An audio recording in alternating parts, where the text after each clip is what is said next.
regardez, je vais vous faire un cours de très, très important, super intéressant. C'est super important le cours que je vais vous faire maintenant. Il est très, très important. C'est la première fois que je suis compris, c'est un des chapitres de Alishour sur Chaim. Les deux premiers cours de Visotora qu'on a fait, les trois premiers cours, c'était également sur la vie. Et on a fait donc l'introduction, le premier chapitre qui parle de libre arbitre. Et ce chapitre-là, il parle de Uma Chaya. On va expliquer un principe énorme. Je vais vous laisser le comprendre vous-même. Il y a M. Laurent Lachkar qui veut poser une question. Oui, allez-y Laurent. Allez-y Laurent. C'était juste pour la chaleur humaine que le Rav Brejen semblait rechercher. Donc je lui dis bonjour tout simplement, très simplement. Et voilà. Moi, je ne peux pas là. Je deviens fou moi avec ce confinement. On ne peut pas voir les gens, on ne peut même pas leur parler.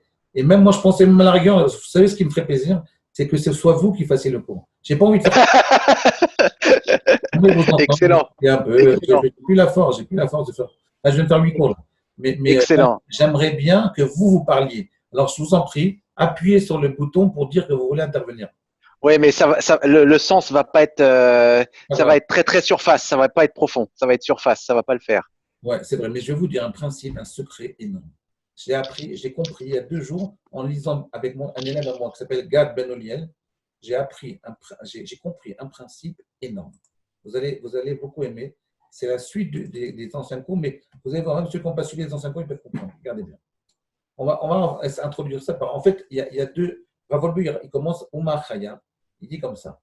Il dit qu'il y a 2. Il ramène un Kuzari et il nous explique qu'en fait, il y a 2. La Torah, c'est une religion vivante. Et l'autre religion, à mon avis, il parle d'autre chose. C'est une religion qui n'est pas vivante. Pourquoi ? Parce qu'elle copie. C'est une copie. Vous voyez ? Atek adbek, on dit en hébreu. C'est une copie. Maintenant, on va essayer de comprendre. C'est-à-dire que quelle différence existe-t-il entre l'original et la copie ? Entre Uma Chaya, un peuple vivant, et un peuple pas vivant. Entre une religion vivante et une religion qui n'est pas vivante, qui est moins vivante, si vous voulez. Regardez. Avant d'y arriver, on va essayer je pose quelques questions sur Pessah. Regardez. C'est dans Pessah, on nous dit le rachat, la question du rachat, c'est la suivante. On dit Ma vodazot lachem. D'accord ? Qu'est-ce que vous êtes en train de faire ? Et on lui répond quelque chose de très bizarre, de suspect. Le père, il lui répond Ba'avourze asa hachem betzetim mitzrayim. Il ne répond pas à la question. Quel est le dialogue ici entre le rachat et le père ? Alors, je vais vous le dire, le Beth Alevi donne une réponse très simple. Il dit comme ça. Il dit que le rachat, il demande qu'est-ce que vous êtes en train de fabriquer ? Qu'est-ce que vous êtes encore en train de commémorer ? Qu'est-ce que vous êtes encore en train de commémorer ? Sortie d'Égypte ? Non, mais modernisez-vous un petit peu. Modernisez-vous. Et qu'est-ce qu'il lui répond le père ? Il lui dit Ba'avourze asa Hachem li betzetim mitzrayim. Il dit Ba'avourze, ça veut dire Ba'avourze. C'est en réalité l'essentiel de notre vie, c'est la mitzvah. L'essentiel de l'humain, c'est la pratique des mitzvot. Il lui montre la matzah, il lui montre le marron, il lui montre le korban Pessah, le sacrifice pascal. Et il nous dit l'essentiel, c'est la mitzvah. Pourquoi ? Parce que la mitzvah correspond à l'essence du peuple juif. Et il nous dit ici le contraire de Sartre, il nous dit l'essence précède l'existence. C'est-à-dire qu'en réalité, vous pensez qu'on va commémorer la sortie d'Égypte par la pratique des mitzvot, c'est le contraire. C'est Akadosh Baruch Hu, il a créé l'histoire pour nous. Il a créé l'histoire pour nous permettre de pratiquer les mitzvot. Et le cours que je vais vous faire ce soir, c'est ce qu'il dit à Ravolbu, c'est un très grand chidouche, je n'ai jamais dit. C'est un chidouche énorme, c'est un secret de la vie. C'est vraiment, je l'ai dévoilé hier. Il va nous dire en quoi la mitzvah, c'est l'essence de l'humain. On n'a pas l'impression. En quoi la mitzvah, c'est l'essence de l'être humain. Alors pour y arriver, je vais poser une question de John Levy. Et John Levy, c'est un élève à moi qui est sur Espace Torah. J'aime beaucoup, qui habite à Paris. Et il m'a posé en fait une très bonne question. Je vais vous dire laquelle. Il m'a dit qu'il en a marre d'entendre tout le temps des cours. On lui dit faites tchouva, il faut faire tchouva et que le Mashiach va venir si on fait tchouva. Il faut qu'on fasse tous tchouva. Alors en fait, et c'est pas le seul qui m'a dit ça. J'ai entendu peut-être une dizaine d'autres personnes qui m'ont dit qu'ils ne peuvent plus supporter cette culpabilisation qu'on nous culpabilise tout le temps en nous disant faites tchouva. En plus, c'est bien faites tchouva. C'est-à-dire que moi qui vous dis faites tchouva, je suis au-dessus de vous. On doit faire autant de tchouva que vous. Et en plus, qu'est-ce que ça veut dire faire tchouva ? Avant Pessah, on nous dit fait tchouva. Avant Rosh Hashanah, on doit faire tchouva. Avant Tisha B'Av, on doit faire tchouva. Avant Shavuot, on fait tchouva. Tout le temps. On ne sait pas ce que ça veut dire. Est-ce que quelqu'un, ça l'aide quand on lui dit fait tchouva? Vous avez eu quelqu'un qui a fait tchouva quand on lui a dit, d'abord, quand quelqu'un vous dit fait tchouva, en général, on a envie de faire le contraire. Déjà. Parce qu'on a une révolte. En plus, il y a un autre problème. Maintenant, je me mets à la place de ces jeunes qui m'ont posé cette question.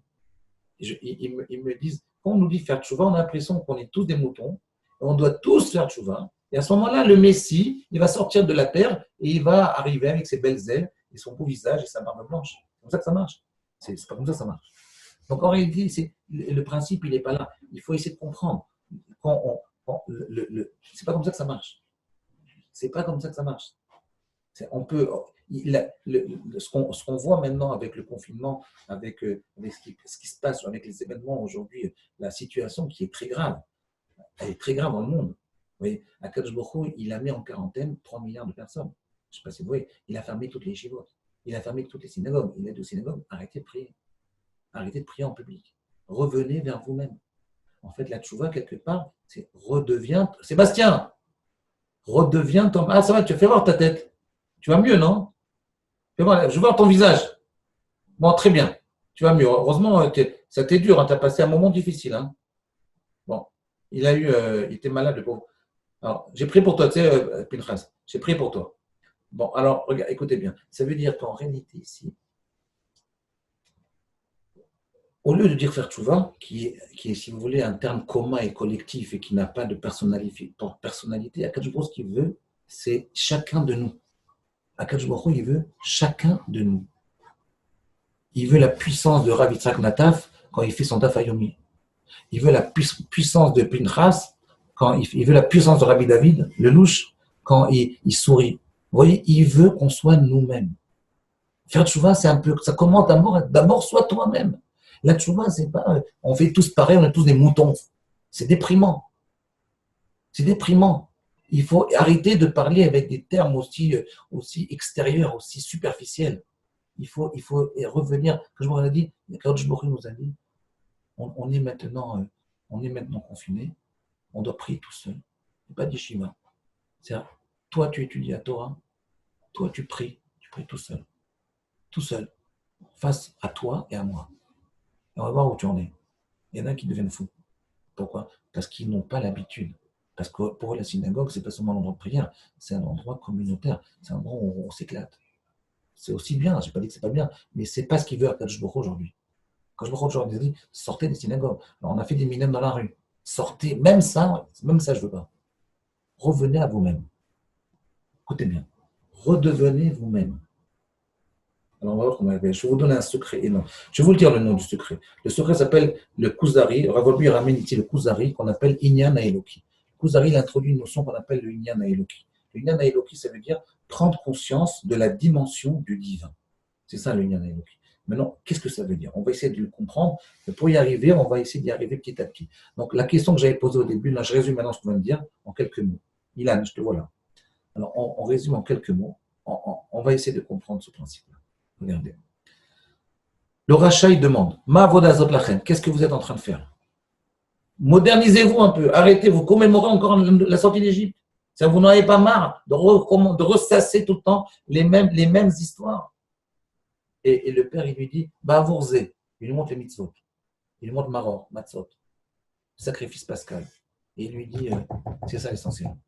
La mitzvah, c'est l'essence du juif. Et toute l'histoire, elle a été réalisée pour permettre au peuple juif de faire la mitzvah, de faire les mitzvot. C'est pour cette raison qu'il y a l'histoire. L'histoire n'est qu'un moyen. Le but, c'est le peuple juif. Le but, c'est la réalisation de la mitzvah. Pourquoi? Parce que la mitzvah, c'est l'essence du peuple juif. Et là, on ne comprend plus. Qu'est-ce que ça veut dire que la mitzvah, c'est l'essence du peuple juif? Qu'est-ce que ça veut dire? Là maintenant, écoutez bien. Je vais vous dire un principe énorme. Écoutez bien. On va y arriver petit à petit. Écoutez bien. Est-ce que vous avez des questions d'abord? Alors, je continue. Regardez bien. Rav lui, il dit quelle différence, comment on peut reconnaître une religion vivante d'une religion, quelqu'un qui vit la religion de façon vivante, ou quelqu'un qui vit la religion d'une façon pas vivante, d'une façon un peu monotone, un peu sèche. Comment on peut voir la différence? Alors, il dit comme ça. Lui, il ramène ici dans Alisho, en page 536, il dit comme ça. Il dit quelle différence existe-t-il? Il dit que les gens qui font une religion qui est un peu superficielle, ils passent leur temps à faire des cérémonies. Ils ont créé des tkassim, ce qu'on appelle des cérémoniaux. Ils font plein de fêtes, ils font des grands mariages. On passe notre temps à faire du buzz. Ouais. C'est social. On rend la religion sociale. Le signe de rendre social et cérémonial et de mettre plein d'or, un peu si vous voulez, comme mon ami il a fait un film sur le pape, sur le Vatican. Regardez au Vatican, il n'y a que des ors, il n'y a que des bijoux, il n'y a que des diamants. Tout est beau, tout est magnifique. Vous voyez, ça c'est un signe de quelque chose qui n'est pas vivant. Chez nous, on prie en minyan, dans une synagogue. Regardez, ceux qui sont déjà venus me voir à la yeshiva, ils voient les chambres, ils sont 6 par chambre. Il y a le minimum vital. Je ne sais pas s'il y a plein qui sont venus, le minimum vital. Ça, c'est un signe de vie. Le minimum vital, c'est un signe de vie. Pas besoin de faire du mytho. Mais il rajoute un point. Il dit, c'est pas ça qu'il dit lui. Lui, il dit autre chose. Lui, il dit comment on reconnaît la différence entre une religion vivante et une religion moins vivante. Il dit comme ça. Il dit un principe énorme. Il dit, dans une religion vivante, la relation avec le divin, elle provient d'une intimité. Il ramène ça, il dit comme ça. Il dit ce qu'on appelle Olam Haïdidut. Atorah Kdosha, Oshiba Otanu Betor Olam Shekulo Yedidut. Notre relation avec Benenu Ben Abore, Benenu Ben Leatzmenu. Entre nous et nous-mêmes, entre nous et notre voisin, et entre nous et Akadosh Baruch Hu, il faut créer une notion d'intimité. C'est-à-dire qu'il faut arriver à s'arrêter et essayer de faire la religion, de faire les mitzvot, de faire des bonnes actions, sans le répéter à tout le monde, sans faire du buzz, sans le montrer à tout le monde, sans envoyer un post à chaque fois. Vous comprenez? On peut faire des choses discrètes. La relation avec le divin, c'est discret, c'est intime. C'est une relation entre moi et Akadosh Baruch Hu. Je fais une mitzvah entre lui et moi. On n'est pas obligé de raconter ça à tout le monde. On n'est pas obligé de raconter cela à tout le monde. On n'est pas obligé de dire Baruch Hashem tous les 2 mots. On n'est pas obligé de dire Bezrat Hashem tous les 3 mots. On n'est pas obligé de montrer à tout le monde à quel point on est religieux, on est proche d'Akadosh Baruch Hu. C'est notre problème entre nous et nous-mêmes. C'est-à-dire, ce n'est pas le sujet des autres. Ce n'est pas leur sujet. Ce n'est pas leur sujet. Vous comprenez? Ce n'est pas leur sujet, ce n'est pas leur problème. Je fais ma vie. Je fais ma vie avec Akadosh Baruch Hu, je ne suis pas obligé de le raconter à tout le monde. Vous comprenez? C'est ça, c'est super important ce principe. Bon, regardez, on va avancer maintenant. Donc, Olam Haïdidut, c'est-à-dire apprendre à créer une intimité avec le divin. Là, on avance d'une étape. Mais comment on fait ça? Vous voyez, on avance petit à petit. Comment on crée une intimité avec Akadosh Baruch Hu? C'est comme ça que ça marche. Quand lui, il a posé Olam Haïdidut. Après, il dit comment on arrive à créer une intimité avec Akadosh Baruch Hu. Et là, il va introduire cette notion qu'on appelle le Inyan Haeloki. Écoutez bien, c'est super intéressant. C'est très important. On ne le fait jamais. C'est pour ça qu'on n'arrive pas à grandir. C'est parce qu'on ne vit la Torah que comme quelque chose d'extérieur. On ne vit la relation de la Tfila, des mitzvot, de l'émut Torah, comme quelque chose d'extérieur à nous. Et c'est pour cette raison qu'on ne progresse pas. C'est pour cette raison que les mitzvot ne nous protègent pas aussi. Regardez bien. Alors, je répète la question. Comment arriver au Olam Haïdidut? Écoutez bien. Vous voyez, c'est ça après ça. C'est ça. C'est là que ça se situe. Regardez bien. Olam Haïdidut, lui, il explique. Il ramène un Kuzari, il dit comme ça. Un Kuzari Mevaer, dans la page, sur Perek Sheni, Tav Resh Lamed Zain, 637. Un Kuzari Mevaer, le Kuzari l'explique. Comment la Torah, elle élève l'homme à un niveau de Chaim Ilaim. Ou Korel Madregazo à Inyan Eloki. Il appelle ce niveau-là le Inyan Eloki. Boyesh Kirva élaboré. Avec ce Inyan Eloki, on peut s'approcher d'Akadosh Baruch Hu. Ça veut dire, si on n'a pas dévoilé le Inyan Eloki, on ne peut pas avoir de proximité avec le divin. Maintenant, il dit comment? Il dit comment ça marche? Il dit d'abord, on va essayer de définir qu'est-ce que c'est le Teva. C'est quoi la définition de la nature?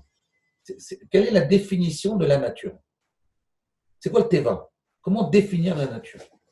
Alors, Rav pose la question, il ramène le Kuzari pose une question, il demande comment définir la nature. Vous avez une idée? Fais-le parler, je n'en peux plus. Allez-y, parlez tous. Si quelqu'un a une question à poser, peut-être 2 minutes. Vas-y, Pierre Maréchal veut parler. Pierre Maréchal veut parler? Ouais. Okay, il a levé la main. C'est ce qui se voit, la nature. C'est tout ce qui est visible. Non, il dit que c'est pas ça. Il dit c'est quoi la nature? Comment traduire la nature? Comment traduire en termes pratiques la notion de nature? David, qu'est-ce que tu penses? C'est cyclique. Pas mal. On se rapproche un peu. Yitzhak, qu'est-ce que tu penses, Yitzhak? Sébastien, qu'est-ce que tu penses? Mais personne ne lève la main. Ils ne savent pas comment lever la main. Je suis sûr qu'ils ne savent pas. Mais moi, je n'aurais pas su. Moi, je veux bien débloquer le son, mais on va attendre tous les deux. Vas-y, c'est pas grave. On débloque juste 2 minutes. Ok. Alors, dites-moi, quel est le Inyan Ailoki? Là, vous êtes 45. La Teva. Pas mal. C'est quoi la Teva? C'est quoi la nature? La nature, c'est les Nessim qui sont là tous les jours. On voit plus, quoi. Pas mal. Pas mal, mais c'est trop religieux comme définition. Vas-y, Vous avez une autre définition. C'est peut-être ce que Hachem nous montre. Ouais, très bien. C'est ce qui nous montre, qui dévoile quoi? Une rigueur, un cycle. Non, pas vraiment. Un feedback de Hachem. Ouais, pas mal. Alors, je vais vous le dire. L'essence des choses. L'essence des choses, très bien. Presque l'essence des choses. Je vais vous dire la définition du Kuzari. Rav il la ramène. Regardez, je vais vous dire la définition. Il dit comme ça. Il dit Mawa Teva, il traduit. Ou Magdir, le Kuzari il définit le Teva ou Achanat Achomer le Kabel Tsura. C'est-à-dire la préparation de la matière pour recevoir l'énergie du divin. Vous comprenez? La préparation de la matière pour recevoir l'énergie du divin. Qu'est-ce que ça veut dire? Ça veut dire qu'en réalité, il y a une matière. Alors, je vous donne un exemple. Vous voyez, par exemple, là maintenant, on a enlevé les voitures, on a enlevé les avions. Il n'y a plus de bruit, il n'y a plus de passage dans les rues. Et vous voyez dans Paris, des gens qui habitent à côté du bois de Boulogne, on réentend le chant des oiseaux. À Beit Vegan, on réentend le chant des oiseaux. On revoit des feuilles, on reprend conscience de la vitalité qui existe dans le monde matériel. Le monde matériel, il contient une substance de l'ordre du spirituel. Vous comprenez? Cette prise de conscience, c'est ça, la nature, c'est ça. Le Teva, c'est que Ateva, la nature en hébreu, c'est la valeur numérique du mot Elohim, qui est les forces de la nature, le nom de Dieu qui définit les forces de la nature. Elohim, Ateva, c'est Elohim. D'accord? Maintenant, regardez bien. Rav il continue. Et il dit comme ça. Il dit, c'est quoi les mitzvot? Il dit, les mitzvot, c'est aussi de la nature. C'est la préparation que Akadosh Baruch Hu, il a donné à l'homme pour pouvoir recevoir l'énergie du divin, la dimension du divin. C'est-à-dire que quand vous faites une mitzvah, d'accord? Quand vous faites une mitzvah, alors la mitzvah, elle va vous permettre de réaliser la facette divine qui est en vous. Le Inyan Eloki qui est en vous. C'est ça, Inyan Eloki. Inyan Eloki, en fait, en nous-mêmes, il y a une facette du divin. Et cette facette du divin, on l'ignore. Avec la pratique des mitzvot, elle va se dévoiler en nous. Et à partir du moment où elle se dévoile en nous, ce sera beaucoup plus facile d'étudier la Torah, de faire les mitzvot, de prier. J'explique ce que je dis parce que c'est un peu profond. Je vous explique. Écoutez bien. Écoutez bien, c'est super important. Comment on vit la religion? David, comment on vit la religion? On la vit, on prie Dieu parce que Dieu est extérieur à nous. On fait les mitzvot pour faire plaisir à Dieu. Ça frise l'idolâtrie. De vivre comme ça, ça frise presque l'idolâtrie. Ça, il dit les Kuzari. Il dit, la notion du divin chez nous, elle est extérieure à nous. Donc, si à l'extérieur, alors ce qu'on fait, c'est du mytho. C'est un jeu. On joue. C'est pour ça que ça n'a pas tellement, les mitzvot n'ont pas tellement d'impact sur nous. Parce qu'on joue. Vous voyez? Et qu'est-ce qu'on nous apprend ici? On nous apprend un principe énorme. Quand vous faites la mitzvah, elle dévoile l'essence qui est en vous-même. Vous voyez? Elle dévoile l'essence qui est en vous-même. Elle dévoile l'essence du divin, le Inyan Eloki qu'il y a dans l'homme. Quand maintenant vous avez pris conscience du divin qui est en vous, maintenant vous pouvez connecter avec Dieu. Vous pouvez parler avec lui. En fait, les mitzvot, c'est plus facile. C'est plus vrai. C'est plus du mytho maintenant. C'est vrai. Vous comprenez? C'est ça le chidouche. Le chidouche, c'est de prendre conscience. Regardez, c'est énorme. Je ne sais pas si vous réalisez ce que je vous dis là. C'est énorme. Ça veut dire que c'est ce qu'il dit le père au rachat. Le rachat, il demande, mais arrêtez, qu'est-ce que vous êtes en train de commémorer la sortie d'Égypte? Lâchez-moi un peu. Qu'est-ce que vous commémorez maintenant la sortie d'Égypte? Il y en a marre. Qu'est-ce qu'on nous dit tout le temps, faire tchouva, faire tchouva? Il répond, qui vous parle de tchouva? Il répond le père, il répond au rachat. Qui vous parle de tchouva? Qui vous parle d'histoire? Qui vous parle de commémoration? Il dit, fais la mitzvah. L'essentiel, c'est la mitzvah, parce que la mitzvah, elle a cette faculté, elle a ce pouvoir de dévoiler en toi la facette divine qui est en toi. Et quand tu as pris conscience de la facette divine qui est en toi, tu n'es plus le même homme. Tu peux maintenant prier d'une façon plus vraie. Tu peux maintenant faire les mitzvot d'une façon plus vraie. Tu n'as plus besoin d'avoir 200 mètres dans la synagogue pour pouvoir montrer que tu es religieux. La religion maintenant, elle est en toi. C'est toi qui pries à Dieu parce que tu as dévoilé en toi la facette du divin, une facette du divin. Maintenant, cette facette du divin, elle peut s'adresser à Kadosh Baruch Hu. Maintenant, tu peux parler à Kadosh Baruch Hu. Alors, nous, on n'est pas à Kadosh Baruch Hu. Kadosh Baruch Hu, il est à Kadosh Baruch Hu. Mais quand on a dévoilé en nous cette facette du divin, c'est comme une application, si vous voulez. On la dévoile en nous. À partir de ce moment, c'est plus facile. C'est comme Zoom. Si vous n'avez pas enregistré l'application Zoom, vous ne pouvez pas passer. Ça ne marchera pas. Ben, c'est pareil là. Si vous n'avez pas fait rentrer en vous la facette du divin, j'aime pas ces exemples d'ordinateur, mais si on ne comprend pas, comprenez comme ça. Vous comprenez ce que je veux dire? C'est énorme. Ça veut dire que la relation avec le divin, l'erreur énorme que l'on fait, c'est de penser que c'est extérieur. Si c'est extérieur, c'est du mytho. On vit tous comme ça. Hein. On vit tous comme ça. Je critique pas. Moi, je suis pareil. On est tous pareils. On est tous superficiels. Notre relation avec le divin, elle est superficielle. Elle est chitzonite, superficielle. Complètement superficielle. Et là, on nous dit non. Mais il nous dit un principe énorme. Il nous dit, dévoile en toi le Inyan Eloki. En toi, il y a une grandeur énorme. Mais tu n'as pas idée de cette grandeur. Tu n'en as pas idée. Tu n'en as pas idée. La mitzvah, elle va te permettre, l'étude de la Torah, si tu la fais à ta façon. Vous voyez, quand on dit aux gens, faites tchouva, on a l'impression qu'on doit tous faire la même chose. Mais non, c'est pas ça qu'il veut Kadosh Baruch Hu. Il ne veut pas qu'on fasse tous la même chose. Il veut que chacun, il soit lui-même. Qu'il fasse la mitzvah avec sa spécificité à lui, avec sa personnalité à lui, avec son comment dire en français, sa génialité à lui, avec lui-même, avec sa spécificité. Vous comprenez? Être spécifique, être particulier. C'est ça qu'il veut à Kadosh Baruch Hu. C'est pour ça qu'il nous sépare de tout, il nous enlève des synagogues, il nous dit maintenant, redeviens toi-même. D'abord, redeviens toi-même. Et comment tu vas devenir toi-même? Tu vas dévoiler d'abord ce que j'ai donné de plus profond en toi, de plus grand en toi, de plus kadosh en toi.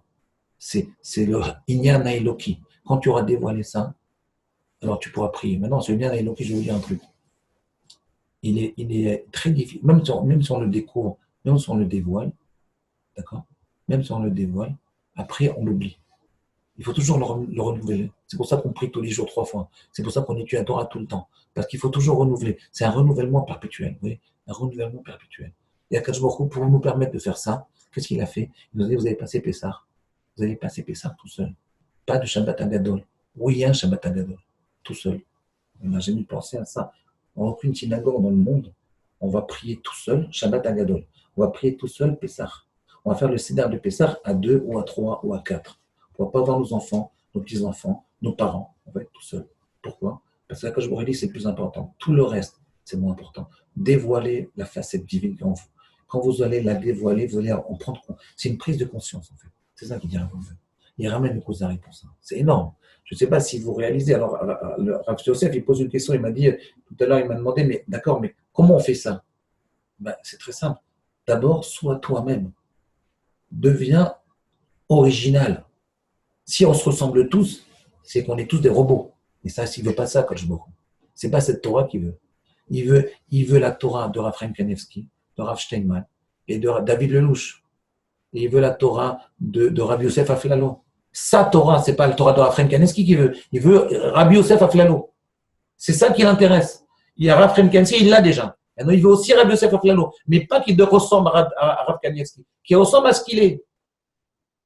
Vous comprenez? Je ne sais pas si c'est super. Moi, pour moi, c'est révolutionnaire. Parce que nous, on voit toujours la religion comme quelque chose, on prie Dieu. On va faire plaisir à Dieu. Je fais plaisir à personne. Je fais plaisir à personne. C'est toi-même qui te réalise. Et tout le principe de Pessah, c'est ça. Vous voyez? Regardez, par exemple, on nous dit donc, je résume en 2 mots. Quand on nous dit que quand le père il répond au rachat, il lui dit c'est-à-dire à travers la mitzvah, tu vas réaliser, à travers la mitzvah, écoutez bien, il lui dit à travers la mitzvah, tu vas réaliser ton être. C'est ça que ça veut dire. Je ne peux pas répondre à ta question parce que ta question elle est bidon. C'est une question qui est hors sujet. Donc je vais te dire l'essentiel. L'essentiel, c'est la mitzvah va te permettre de dévoiler en toi le Inyan Eloki. Elle va te dévoiler en toi ta facette du divin en toi, la facette du divin qui est en toi. Voilà, ça marche. Est-ce que vous avez des questions? Après, je vous dis encore un petit mot. Allez-y. Oui. Sébastien, tu as des questions? Yitzhak. David. Oui. Tu as une question? Non, j'écoute. Tu as entendu? Tu as compris? C'est un peu profond. Ouais, allez-y. Ouais, Laurent Waxer. Rav, moi j'ai une question. Je vous dis comment moi je comprends. C'est une petite musique de fond, je la comprends comme ça. Et si oui, dans quelle mesure la spiritualité, la religion vient s'opposer à la tradition? C'est ma question. Moi, je n'ai pas compris. C'est quoi la différence entre les religions et la tradition? Dans quelle mesure la religion, la spiritualité, parce que là on parle vraiment de cette facette divine qui est en chacun de nous et qu'il faut déployer et profiter de l'instant présent pour le faire, dans quelle mesure ça vient s'opposer à la tradition? C'est-à-dire ce que l'on fait de manière, comme vous avez dit, un peu machinale, un peu robotique, quoi. Ah oui, j'entends. Ah oui, d'accord. Parce que des fois, la religion au niveau social, c'est une bonne question. Très bonne question. Tu demandes en quoi ça dérange, c'est-à-dire pourquoi Kajbourou il a fait en sorte de fermer toutes les synagogues pour arriver à ça? C'est une très bonne question. Je vous donne la réponse. C'est très simple parce qu'il ne fait pas ça tout le temps. Hein. C'est la première fois qu'il fait ça en 5000 ans. Oui, donc c'est la première fois, tu vois, donc il ne fait pas ça tout le temps. Mais là maintenant, peut-être c'était obligatoire. Ça veut dire revenez un peu à vos origines, à votre origine.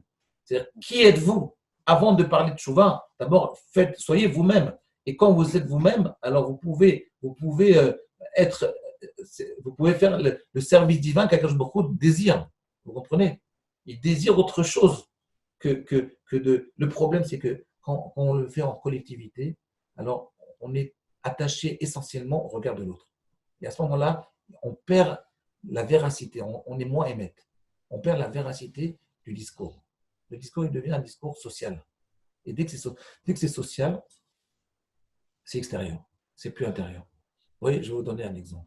Vous voyez, le Harizal, il dit comme ça. Sébastien, je te vois. Harizal, il dit comme ça. Il dit que Mitzraïm, c'est la gorge.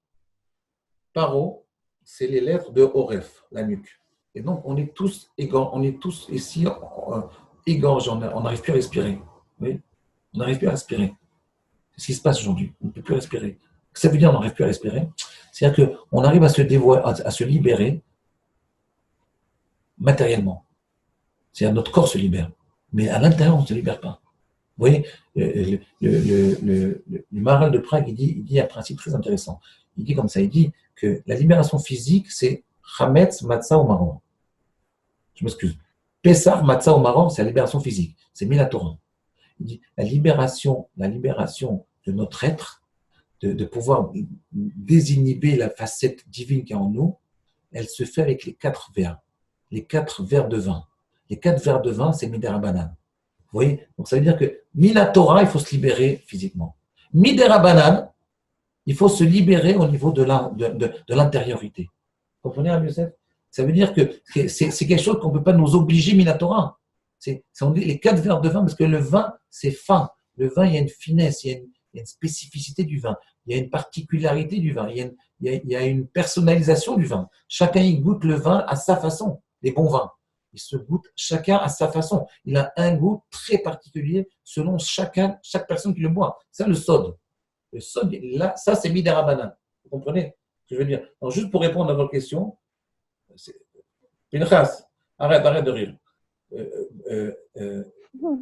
Pour répondre à votre question, juste je réponds en 2 mots, c'est que le social, la religion vécue d'une façon sociale qu'on fait depuis 2000 ans, elle a un petit problème, c'est qu'elle est bien parce qu'elle engendre énormément de doucha au niveau du collectif, parce que le collectif dans le peuple juif est très important.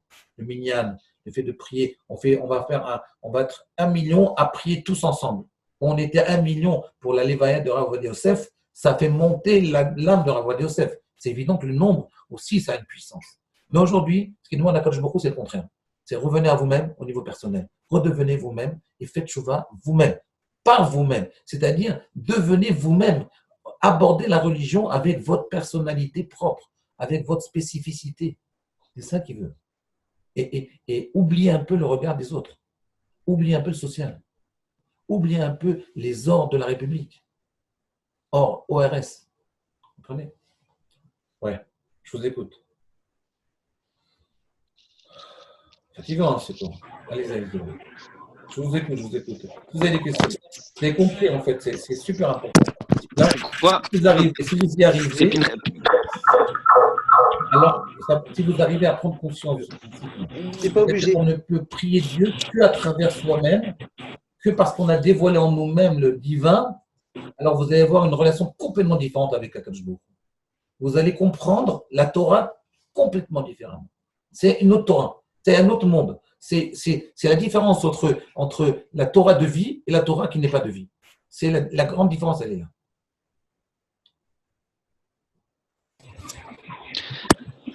Rav, c'est quoi la limite de ça? C'est-à-dire? C'est-à-dire que normalement, on a tout ce cadre-là qui nous est un peu imposé pour que l'homme, en fait, il se perde pas en chemin. On va dire ça comme ça. Et en fait, si chacun exprime sa génialité, son originalité, enfin, je veux dire, c'est quoi la limite à tout ça? C'est quoi le cadre de tout ça? C'est-à-dire la limite, c'est le. Vous voyez ce que je veux dire? La limite, c'est le suffisme. Je te dire, on n'aurait jamais pu prier tout seul s'il n'y avait pas eu le coronavirus. Il nous a mis cette là d'imitation, il nous a limité. Il nous a dit, vous avez prié tout seul, vous avez passé le Seder tout seul, vous ne pouvez pas voir vos parents. Et à partir de ce moment-là, c'est entre ses mains. Vous comprenez? Je veux dire, Akadosh Baruch Hu, c'est entre ses mains. Maintenant, ça va s'arrêter. Dès qu'il va nous dire, bon, reprenez le minyan, on sera obligé de reprendre le minyan. C'est un travail qui est ponctuel. C'est maintenant qu'il faut le faire. C'est maintenant qu'il faut arriver à se réaliser. C'est maintenant.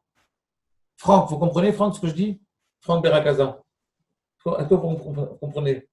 Oui, je vous comprends très bien, effectivement. C'est très important parce que, en fait, en 2 mots, je résume en 2 mots. Ce que je veux dire par là, c'est très simple. C'est que le divin, je m'excuse, la religion, ce n'est pas extérieur à nous. Ce n'est pas je prie à Dieu et je fais les mitzvot pour faire plaisir à Dieu. Ce n'est pas comme ça que ça marche. On voit toujours le divin on voit Dieu toujours comme un grand rabbin avec une barbe blanche. Ce n'est pas comme ça que ça marche. Ça commence par nous-mêmes. Et en nous-mêmes, on dévoile la divinité. Après, la connexion, c'est beaucoup plus facilement. Et Rav Wolbe ramène ça tout le temps. Dans tous les chapitres, il ramène ce principe-là. À tous les chapitres. Il amène ça tout le temps. Vous comprenez, Rabbi Yosef? En plus, je veux dire, c'est même vous voyez, donc ça ne sert à rien de parler du Mashiach ou de parler de Tchouva. Arrêtons de culpabiliser les gens. C'est entre nos mains. Akadosh Baruch Hu, il veut qu'on se connecte plus avec lui, c'est tout. Et pour y arriver, il te dit, mais j'ai mis une connexion au fond de votre être. Je vous ai donné une neshama. Pourquoi vous n'utilisez pas? Pourquoi vous n'utilisez pas la neshama? Pourquoi vous ne le faites pas? Je ne comprends pas. Je vous ai donné tout. Et vous vivez tout le temps que par rapport aux autres. Allez, je vais montrer aux autres que je suis très religieux, je suis peu religieux. Ma barbe est plus longue que la barbe de celui-là. Waouh! C'est comme ça que ça marche. Ça marche aussi un peu comme ça, mais ce n'est pas que comme ça que ça marche. Et aujourd'hui, dans la situation actuelle, ce n'est pas du tout comme ça que ça marche.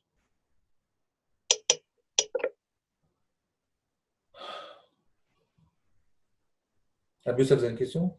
Non, c'est bon. Ok, alors passez de bonnes fêtes. Non.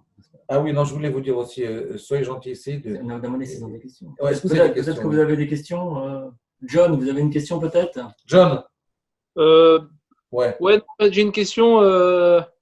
C'est que la Haggadah, c'est super dur en fait. Pourquoi? Parce que c'est à ce côté très automatique dans la Haggadah, très machinal, un peu comme disait. Pourquoi c'est machinal? Justement, pourquoi? Quand on comprend bien, tu vois, par exemple, le truc du rachat, c'est pas très mal. Et au contraire, il lui répond top. Le père, il répond, le rachat, il lui dit, mais qu'est-ce que vous faites? Arrêtez, soyez moderne. Il lui répond, mais t'as rien compris. Développe ton essence. Il lui a pas dit fais tchouva. Tu comprends, John? Il lui a pas dit fais tchouva. Il lui dit, la mitzvah, ça va te dévoiler en toi quelque chose d'énorme. En fait, c'est comme un délit d'initié. Vous comprenez? C'est un délit d'initié, en fait, qu'il fait à Kadosh Baruch Hu ici. Il dit, voilà, je vous donne un truc incroyable. Et c'est ce qu'il dit le père à son fils. Il lui dit, mais je vais te donner un tuyau incroyable. Fais la mitzvah et tu verras, il va sortir en toi, tu vas prendre conscience en toi de quelque chose d'énorme. Et le social, il empêche de voir ça. Tu comprends? Et le social l'empêche. C'est en réalité, à Kadosh Baruch Hu, peut-être il aurait aimé. Regardez par exemple, Einstein, il a dévoilé une essence en lui-même. Et à la fin, il est arrivé au divin avec ça. Il a eu une prise de conscience du divin à travers le émet de son être. Je me rappelle, Rav Rothenberg, il disait toujours, quand j'écoute de la musique classique, je prends conscience de la parcelle divine qui est en moi. Je me rappelle, il disait ça. Il disait qu'une fois, il avait été dans une ville, je me rappelle, il y avait un opéra, et il s'était assis sur les marges de l'opéra, il avait écouté de la musique. Le Rav Rothenberg qui est décédé il y a très longtemps. Vous voyez, ça veut dire, oui, mais même par la musique des fois. On ne parle pas de religion là, on parle de la vie là. C'est pas de la religion tout ça. C'est-à-dire, tu entends une musique très belle, très fine, qui correspond à l'intimité d'un homme. C'est ça l'intimité. L'intimité, on peut la vivre avec Akadosh Baruch Hu quand elle correspond à quelque chose, quand il y a une réflexion très profonde en moi. Ça correspond à quelque chose en moi. C'est pas genre une histoire. C'est quelque chose en moi. Moi, je vais vous dire, je ne pourrais jamais vous dire ça, ce que je vous raconte aujourd'hui, si je n'avais pas vu ça chez Rav Wolbe. Si je n'avais pas vu ça chez Rav Steinman. J'ai vu ça chez Rosh Shiva de Mir aussi, Rav Nathan Zvi Finkel. Il était très très malade, il faisait cours, je prenais la main. Il avait en lui cette facette du divin dévoilée. Et si on était un peu fin, on l'aimait un peu le Rav, si on aime son Rav, on peut voir ça chez son Rav. Mais il faut être très proche de lui. Vous voyez? Et ça correspond, c'est pas obligé d'être serein. Il y a des rabbinim qui sont très agités. Mais moi, je vois surtout chez les rabbinim âgés, on voit ça. On voit, c'est comme moi je vois, chez Rav Gershon Edelstein, j'ai été chez lui plusieurs fois, j'ai vu ça. Chez Rav Wolbe, j'ai vu très souvent cette facette du divin qui éclaboussait son être. Elle éclairait son visage. Il n'avait pas besoin de parler. Des fois, je posais une question, avant qu'il réponde, rien que par son visage, je comprenais à peu près ce qu'il voulait dire. À peu près. Mais je n'ai jamais réussi à le réaliser comme je vous le dis maintenant. Je n'ai jamais réalisé à comprendre, en fait, ce principe de Inyan Eloki. Il y a un Inyan Eloki en vous. Il faut le dévoiler. Il faut le découvrir. Et ça peut passer par la musique aussi. Ça ne passe pas que par les mitzvot. Ça peut passer par la musique. Ça peut passer par une spécificité en vous que vous devez dévoiler. La vodka aussi. Par la vodka aussi. Par la vodka peut-être. Oui, c'est possible. Hein, c'est ce que les chassidim ils font. Tu as raison. Les chassidim, en fait, c'est ça leur technique. C'est-à-dire on va le dévoiler avec la vodka à travers le rabbi. Nous, on ne le dit pas comme ça. Moi, je ne le dis pas tellement comme ça. Je dis, on peut même déduire en nous-mêmes. Mais c'est vrai que le Rav, il aide. Mais le Rav, quand il aide, c'est plus pour te permettre à toi de le faire. C'est pas le Rav, il le fait pour toi. Toi, tu le fais parce que t'as vu ton Rav le faire. Mais tu dois le faire toi-même. Chaque juif, il est lui-même Rav. Chaque juif, il a un niveau de rabbi s'il voulait. Mon est fainéant, on ne veut pas y arriver à ce niveau-là. Mais en réalité, le Rav, c'est juste un modèle qui va. Vous comprenez, Franck? C'est un modèle pour nous permettre de réaliser le Inyan Eloki. C'est énorme, ce Inyan Eloki, c'est énorme. C'est ce qui manque à Macron aujourd'hui. Oui. Je peux vous dire même plus que ça. Je pense que certains présidents, certains leaders politiques, quand ils sont très grands, ils l'ont eu. À mon avis, Churchill, il l'a eu un petit peu. Vous voyez, donc c'est un autre niveau qu'un juif, c'est pas le même niveau. Mais des fois, il y a des êtres qui ont un pouvoir énorme, des leaders, que Kadosh Baruch Hu, il leur donne, il dévoile en eux ce Inyan Eloki, ils peuvent voir des choses que le commun des mortels ne peut pas voir. Mais par exemple, John, si tu veux savoir comment bien investir, peut-être en investissant beaucoup dans un cours, ça va te permettre de dévoiler le Inyan Eloki, tu vas pouvoir voir des choses, sentir, ce n'est pas du mytho là. Tu vas sentir des choses que le commun des mortels ne peut pas sentir parce que tu as dévoilé en toi cette lumière du divin en toi. Ce Inyan Eloki, c'est énorme. Ça a des conséquences énormes. Là maintenant, je l'ai appris qu'hier. Donc je n'ai pas encore réalisé la grandeur du message. Je vous ai donné juste 1% du message. Mais à vous maintenant, par rapport à votre vie, de découvrir l'autre partie du message. Oui, oui, oui. Oui, Pierre, oui. Yitzhak Ribka a une question. Et Yitzhak, oui.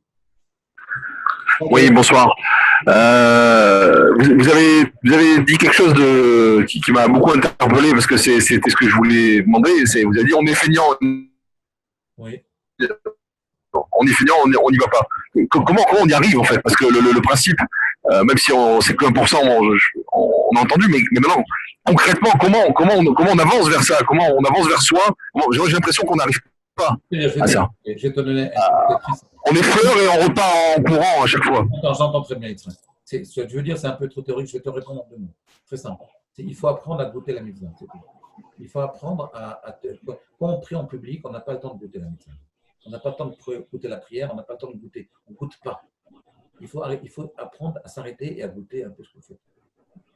Et ça a du goût. Oui, la mitzvah, elle a un goût. Ce goût-là, c'est un goût d'éternité. Ce goût-là, c'est la prise de conscience. Quand vous avez ce goût-là, mais il faut avoir du temps pour un peu de contempler.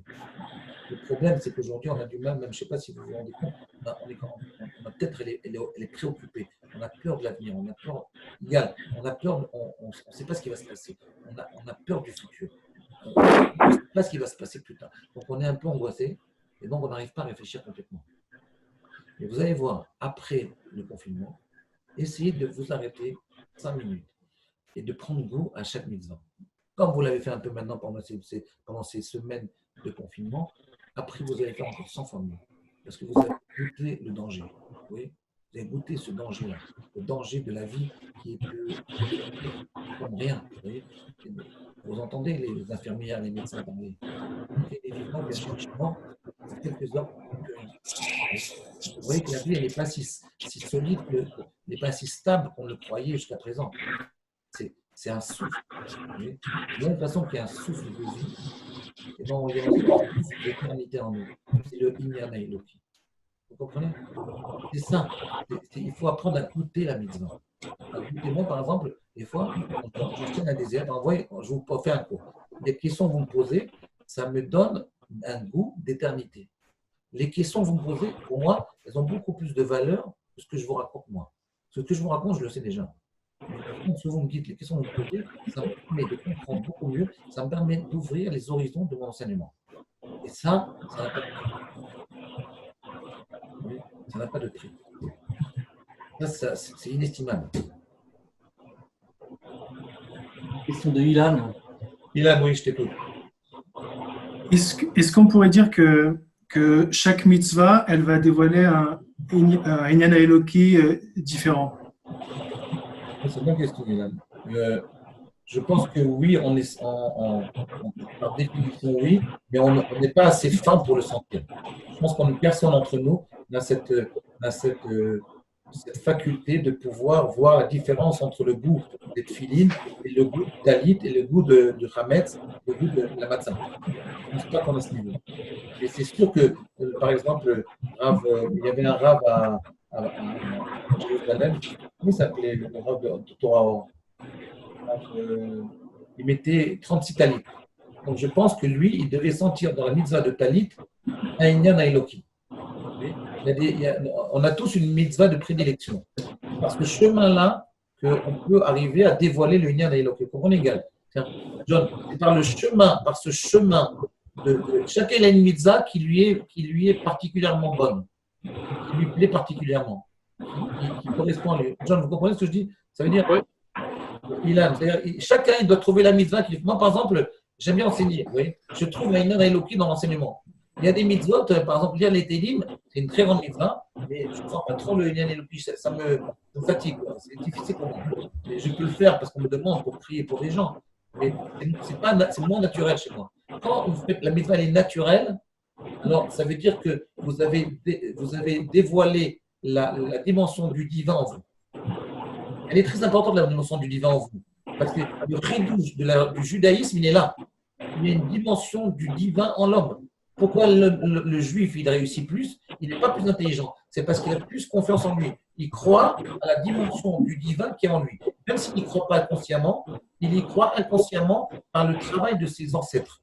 Comme nos parents, nos grands-parents, nos arrière-grands-parents, ils savaient ce principe, il était évident chez nous. Il est évident. Chez nous, il n'est pas évident. Chez nos arrière-grands-parents, il était évident. Chez Rav Wolbe, il était évident ce principe. Il l'a dit facilement. J'ai mis 60 ans à le comprendre. 85 ans pour le comprendre. Vous comprenez? Ouais. Igal, vous avez une question, Igal? Je suis désolé, j'ai pris le cours un peu en retard. Je croyais que c'était à 8h et je me suis connecté comme ça. C'est pas grave, c'est pas grave. Je suis désolé. Je crois que Pierre Maréchal, il veut poser une question. Pierre, allez-y. Oui. Pierre Maréchal, allons-y. Allez-y. Ce principe-là, vous le disiez déjà il y a longtemps avec croire en Dieu et en Moïse, son serviteur. Non? Très bien, Chazak. C'est Rav Tzadok HaKohen qui dit ça. Il dit Vayaminu B'Hashem Moshe Avdo. Ça veut dire Vayaminu B'Hashem Moshe Avdo. On le lit tous les jours dans Asia Shem Moshe. On dit Vayaminu, ils vont croire en Dieu et en son serviteur Moshe. Croire en Dieu, on comprend. Mais que ça veut dire croire en son serviteur? Ça veut dire qu'en chacun de nous, il y a une facette du divin. C'est le Rav Tzadok HaKohen qui dit ça. Mais moi, ce que j'ai dit maintenant, c'est que ce principe de croire, il ne s'arrête pas à l'aïmouna. Il ne s'arrête pas à la croyance. Il est beaucoup plus vaste que ça. Il existe dans toutes les mitzvot. Même quand vous faites un don, même par exemple quand vous appelez un copain pour demander comment il va. Vous voyez, c'est un chesed. Vous pouvez trouver une facette du divin en vous dans cet acte-là. Vous voyez? Moi, par exemple, à l'Yeshiva, quand je prends mes élèves tous les ans, j'essaie toujours de prendre un élève sur 30 ou 35 des nouveaux qui a un petit problème. Vous me dites, voilà, celui-là, je le prends pour l'aider. Vous voyez? Essayez de faire un chesed qui coûte rien, qui ne vous rapporte rien. J'aide les gens, parce qu'on fait un chesed, c'est pour recevoir quelque chose en retour. Eh bien, essayons de faire un petit chesed qui ne nous rapporte rien. Un petit, pas besoin de faire un gros. Si vous faites que l'ishma, sans intérêt, ça ne marchera plus. Mais il faut faire avec intérêt, mais il faut laisser une partie qui n'est pas intéressée. Voilà, est-ce que vous avez d'autres questions? Oui, une dernière question peut-être. Oui, Igal, oui. Rav. Qui s'appelle par rapport oui, à ce que vous disiez, ouais, merci. Par rapport à ce que vous disiez sur la singularité de la mitzvah, et que quelque part Hachem aime les singularités. Ouais. Est-ce que… C'est ça. Alors, regarde, ce que tu dis là, je veux que tout le monde écoute. C'est exactement ça. Hachem, il aime la singularité. Il n'aime pas les moutons de panurge. Il ne supporte pas que tout le monde fasse tchouva de la même façon. Oui. C'est super important ce que vous dites là. C'est l'essentiel du message. Et si chacun il dévoile sa personnalité, à ce moment-là, Kadosh Baruch Hu, il t'aime. Il t'aime avec tes défauts et avec tes qualités. Moi, ce que j'aimais le plus chez Rav Wolbe, c'est ce qu'il n'avait pas de mouchlam, de parfait. Ce qui était un peu imparfait chez lui. C'est ça que j'aimais le plus. À Kadosh Baruch Hu, c'est pareil pour nous. Il aime ce qui est. Quand vous aimez quelqu'un, vous aimez même ses imperfections. Il aime votre spécificité. Allez-y, continuez. Alors, la deuxième partie de la question est moins plaisante, peut-être. Ouais. Est-ce que justement, dans le fond du fond, l'attitude de Korah n'a pas engendré un peu un respect caché de Hachem? Ouais, c'est une très bonne question. Mais ce que je dis, moi, c'est limité, c'est à une limite.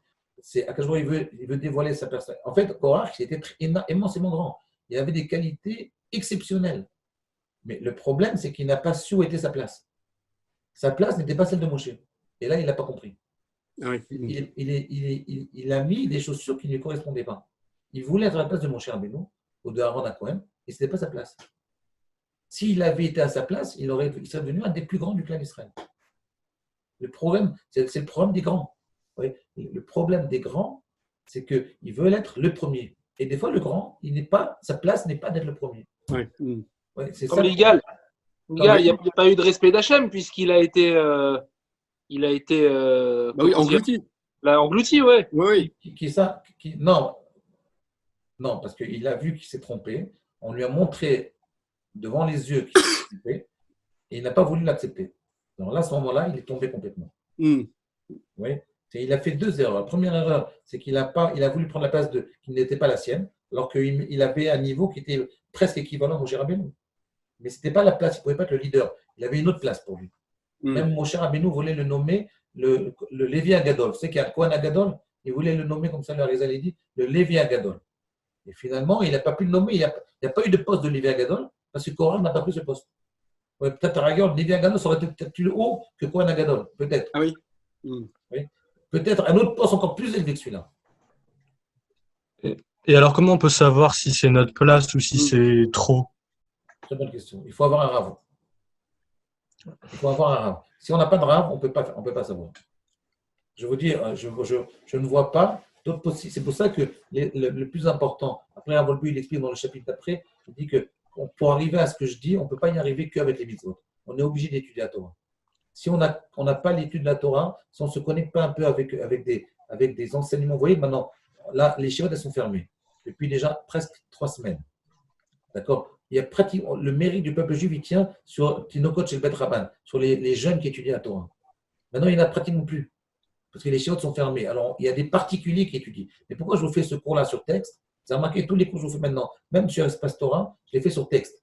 Parce que sur texte, ça s'appelle l'étude de la Torah. C'est des conférences comme ça, un peu générales. Je ne suis pas sûr que ça s'appelle les mots de Torah. Ça rentre dans la catégorie les mots de Torah. Donc là, je vous fais pour que vous, par votre mérite, vous étudiez la Torah, vous m'aidez à comprendre des textes. C'est là ce que vous faites là. Vous m'aidez à comprendre le texte du Kuzari qui signifie, qui dit qu'il y a un Inyan Eloki en l'homme. Qu'est-ce que ça veut dire? Donc, par vos questions, j'essaie de comprendre un peu mieux de quoi il s'agit. Vous voyez? C'est ça l'essentiel. C'est par l'étude de la Torah, on arrive à découvrir un peu quelle est notre place. Vous voyez? Sinon, on part en cacahuète. Sinon, on peut penser, quelqu'un qui a beaucoup d'assurance, qui est très moutzlach, qui est très brillant, peut penser, moi, je peux me mettre à la place de. Vous voyez bien, Ben Gantz, il ne peut pas se mettre à la place de Benjamin Netanyahu. Il l'a compris. Il a mis beaucoup de temps, il a mis 1 an, mais il a compris à la fin. C'est-à-dire que chacun sa place. Il faut être assez modeste. Et en général, c'est ou ton ami, ou ton rave qui peuvent t'aider à trouver ta place, ou ta femme. En général, c'est ta femme. Le plus souvent, c'est ton épouse. En deuxième, c'est ton ami. Et en dernière limite, c'est ton rave. À mon avis, l'ami peut aider encore plus que le rave.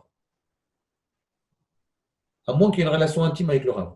Et vous voyez, même dans l'étude de la Torah, il y a aussi une intimité entre les chevrotot, entre les gens qui étudient ensemble. Vous voyez, je vais vous dire quelque chose.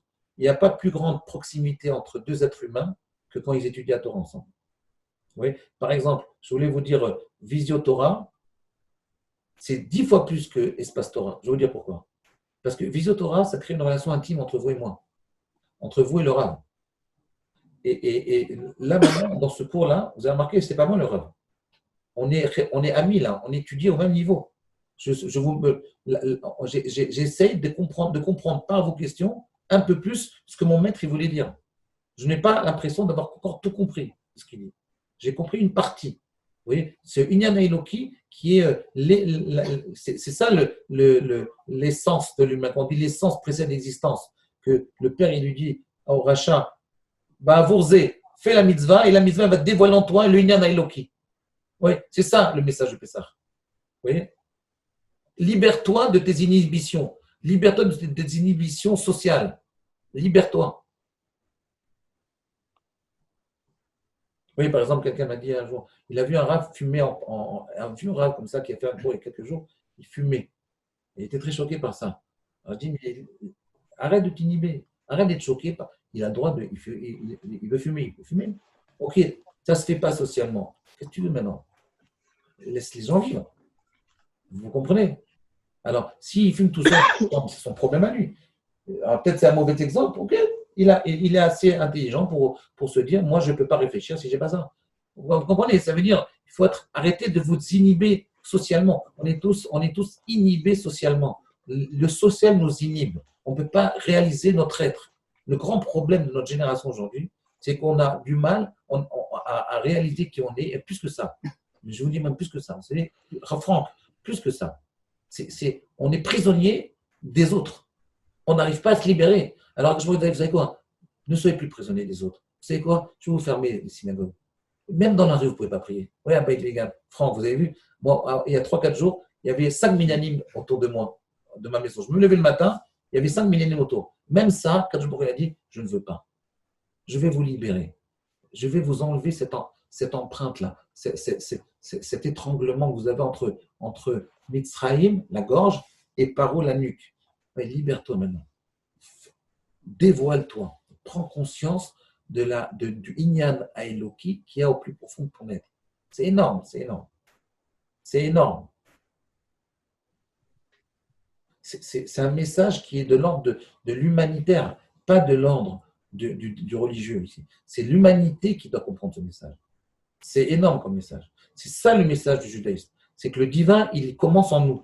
Il y a une application chez nous qui nous permet de rendre la religion plus naturelle, la pratique religieuse plus naturelle. C'est plus ma nature, c'est moi-même. Vous voyez, quand vous allez chez Rav Steinman, quand vous allez chez les grands, c'est les mitzvot, la Torah, l'étude, le sourire, la relation avec autrui, elle est naturelle.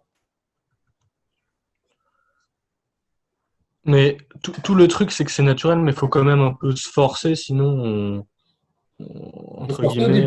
Pour pouvoir découvrir sa spécificité. Il faut se forcer un peu au début. Se forcer, ce n'est pas pour faire chouva. C'est se forcer pour te découvrir. Après, quand tu te découvres, après, quand ça devient quelque chose de personnel et que tu as découvert la facette divine qu'il y a en toi, la dimension divine qu'il y a en toi, John, après, on peut faire chouva, parce que c'est une chouva personnelle. C'est toi. Vous comprenez, Franck? C'est toi. C'est pas, ce qu'il veut, c'est toi. Il veut Franck. Il ne veut pas quelqu'un d'autre. C'est énorme, c'est magnifique.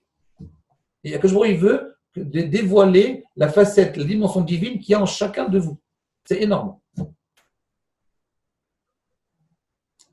Voilà. Merci beaucoup en tout cas. Est-ce que vous avez d'autres questions? Ouais, je pense pas. Moi, je peux, mais ça peut durer longtemps après. Mais est-ce que vous parliez, enfin, il y a peut-être un an du Dimayon et du Dimayon positif. Est-ce que quelque part le Dimayon positif, ce serait pas justement la partie dans la mitzvah qui permet d'avoir l'impression d'être soi-même? Un peu… Le Dimayon positif, c'est ça. C'est aussi la prise de conscience du divin qui est en toi. C'est ça aussi. Le Dimayon positif, il est là. Vous avez raison. C'est très vrai. Je suis d'accord. C'est une bonne remarque. C'est une très bonne remarque. Qu'est-ce que vous en pensez, John, qu'est-ce que tu en penses? C'est-à-dire, en fait, il veut dire la dimension du divin, elle est le Dimayon positif, c'est la prise de conscience. En fait, on voit en nous plus que ce qu'on voit vraiment. Ça, le positif. Positif, c'est-à-dire, j'imagine en moi plus de force que ce que je vois vraiment. Ça, c'est la facette, parce que la facette divine, tu ne sais pas jusqu'où elle peut arriver. Si, genre, tu dévoiles en toi ta facette divine, tu ne sais pas où ça va t'amener. Donc, c'est-à-dire, c'est une vision positive de la vie. Ouais, c'est très juste. Ouais, c'est juste. Ouais. Très bien. Juste une dernière question. Oui, gars, oui. Excusez-moi, je vous retarde peut-être. Non. Non, sur cette idée que c'est quand même depuis Moshe Rabbeinu que les minyanes sont arrêtés. C'est-à-dire que c'est incroyable. Jamais dans l'histoire juive, ça a eu lieu. Même avant, il y avait des pogroms, l'inquisition, etc. Mais il y a toujours des parties du monde où les minyanes continuaient. Est-ce que là, quelque part, Hachem n'a pas bloqué les compteurs de toutes les prières qu'il a reçues et ça y est, elles sont arrivées et peut-être qu'il va se passer quelque chose? Je vais répondre, je vais te répondre. Je pense comme ça. Je pense qu'aujourd'hui, Akadosh Baruch Hu, il veut un homme. Il veut que chacun devienne un homme. Il ne cherche plus la collectivité pour quelques jours, pour quelques semaines. Il veut un homme. C'est ça le Mashiach, en fait. Le Mashiach, il va venir si on est un homme, un grand homme. Ouais, moi, j'ai connu dans ma vie un grand homme. J'ai connu Rav Wolbe, un homme presque parfait. Un homme, vous voyez. Il était tout en seul. Vous savez, les dernières années, pendant les 10 dernières années, il n'y avait pas tellement de gens qui venaient le voir et poser des questions. Hein. Ils sont occupés, ils n'ont pas le temps.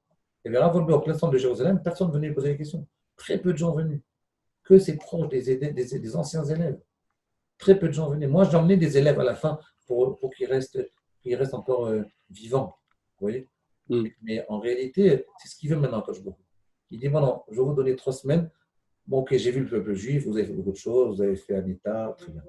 Vous avez fait même des belles synagogues, des belles yeshivot. Il n'y a jamais eu autant de Bachou yeshivot que maintenant. C'est très bien. Mais moi, je veux voir un homme. Voilà. Je veux un homme. Est-ce que dans tous ces juifs-là, je veux trouver un homme? C'est ça qu'il veut. Ça ne va pas durer longtemps, hein, mais c'est unique. C'est un signe qu'on est dans une période pré-messianique, c'est sûr. Mais de dire que le Mashiach va venir alors qu'il y a 3 milliards de morts, je veux dire, il n'y a pas de révolution là-dedans. N'importe quel enfant pourrait dire ça. Mais je veux dire, il se passe quelque chose de très particulier. C'est unique. Il n'y a jamais eu une période comme celle-là. C'est évident. Maintenant, dire qu'est-ce que ça veut dire, moi, je ne sais pas. Il sait qu'il veut un homme. Il veut que chacun devienne un homme. Adam. Odom.